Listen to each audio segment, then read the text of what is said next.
Y precisamente para abordar este tema, saludo con gusto al profesor Javier Oliva Posada, profesor investigador de la UNAM y analista en temas de seguridad. Primero que nada, muy buenas tardes. ¿Qué tal, José? Buenas tardes, muchas gracias por la invitación. Gracias. ¿Qué significa esta decisión que ha tomado el presidente? ¿Cuáles son los riesgos o beneficios que pudiera traer para la seguridad o bien para la dependencia? Bueno, desde mi punto de vista es que en las áreas civiles del gobierno federal siguen sin tener una definición específica en materia de seguridad pública.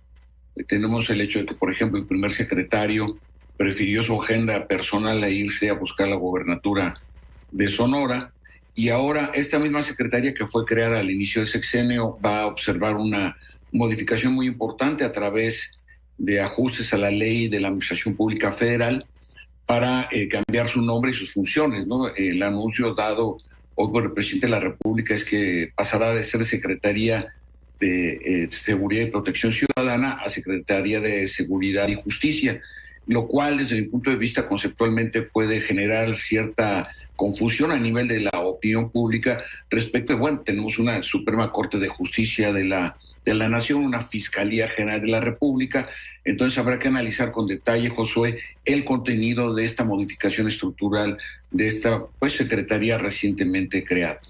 Y por lo que hace al paso de la Guardia Nacional a la Secretaría de la Defensa Nacional, cabe recordarle a nuestro teleauditorio que en este año, meses pasados, se han observado dos ajustes estructurales y jurídicos muy importantes en la Secretaría de la Defensa Nacional. En primer lugar, la creación de la Comandancia del Ejército Mexicano, que se suma a la que ya existía, la Comandancia de la Fuerza Aérea Mexicana, y como consecuencia de esto se va a crear, y ya está en funciones, el Estado Mayor Conjunto de la Defensa Nacional. Es evidente que al paso de la Guardia Nacional a la propia Secretaría de la Defensa Nacional, esta pasará a formar parte de ese Estado Mayor Conjunto. Entonces aquí también el tema, y es importante señalarlo, cabe recordar tanto el discurso del general secretario de la Defensa Nacional, el general Sandoval, y del presidente de la República, López Obrador, el 30 de junio pasado, cuando se conmemoró en la Plaza de Maniobras del Heroico Colegio Militar de Tlalpan el tercer aniversario de la creación de la Guardia Nacional. En primer lugar, el presidente fue muy enfático en su discurso en señalar que es indispensable este paso, que ya lo anunció hoy, para que de alguna forma quede de manera estructural para las siguientes administraciones, o en la preocupación que tiene el presidente de que esto pudiera no tener los visos de pasar la Guardia Nacional a la SEDEN. Y el discurso del general secretario Luis Crescencio Sandoval fue muy interesante porque dio un largo informe, por llamarle de manera coloquial, de lo que había hecho la Guardia Nacional en el último año, en el último año de su creación, ¿no? Digamos.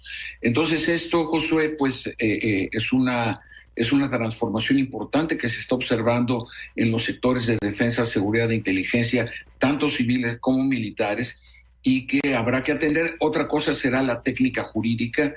Doy por descontado de que organizaciones no gubernamentales o observatorios ciudadanos, no estoy seguro si partidos políticos de oposición vayan a impugnar la decisión, sobre todo porque el PAN, a través de Vicente Fox y de Felipe Calderón, pues ambos fueron comandantes de las Fuerzas Armadas, comandante supremo de las Fuerzas Armadas, que es la denominación correcta, y el PRI con Enrique Peña Nieto el sexenio pasado también fue comandante supremo de las Fuerzas Armadas, y hay un cierto reconocimiento, indudablemente un prestigio bien ganado de las Fuerzas Armadas, y yo vería un tanto complicado que se pronunciaran en contra del paso de la Guardia Nacional a la Secretaría de la Defensa Nacional. Este es mi segundo comentario. Ahora, con los antecedentes que se tienen también al interior de la misma dependencia de la Guardia Nacional, ¿considera que este anuncio pudiera elevar también la inconformidad interna? Es decir, sabemos que hay un grupo importante también, o ciertos, como ya lo decía, pues se puede decir inconformidad, pues, a formar parte ya de la defensa.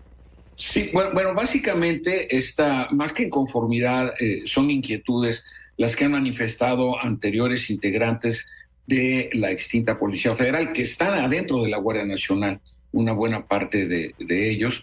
Entonces ahora propiamente pasarían a formar parte de la Defensa Nacional, y hay que decirlo con toda claridad, la administración de la Guardia Nacional, los pertrechos, entiéndase armamento, municiones, la construcción de los cuarteles avanzados de la Guardia Nacional, que según el presidente habrán 550 al final de su administración. Hoy debemos de llevar poco más de 200 ya construidos y distribuidos por todo el país. Es decir, incluso la nomenclatura y las identificaciones de las jerarquías de la Guardia Nacional pues regresarán a lo que han sido, ¿no? Es decir, las jerarquías de soldados, sargento, capitán primero, capitán segundo, mayores, coroneles, generales, etcétera, ¿no?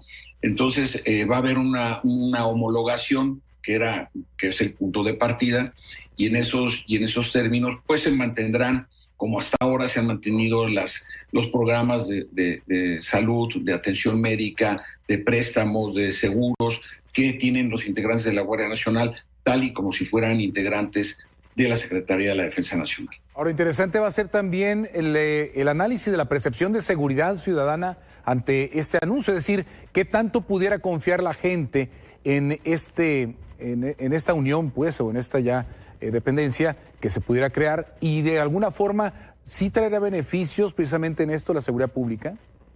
Pues Josué, esa es la gran incógnita. Obviamente todos deseamos, todas, que pues esto se logre, ¿no? Es decir, es por el beneficio de todas las mexicanas y mexicanos de bien, que somos la enorme mayoría del país, y deseamos desde luego que esto fructifique en una gradual pero consistente recuperación de la paz pública.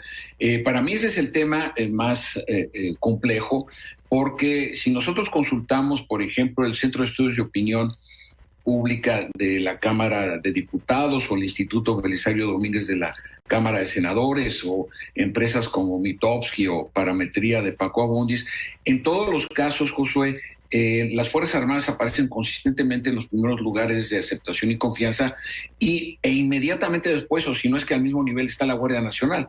Entonces, también hay historias de éxito que debemos contar y de reconocer. Nadie está avalando las arbitrariedades, los abusos, las violaciones a derechos humanos, ni mucho menos.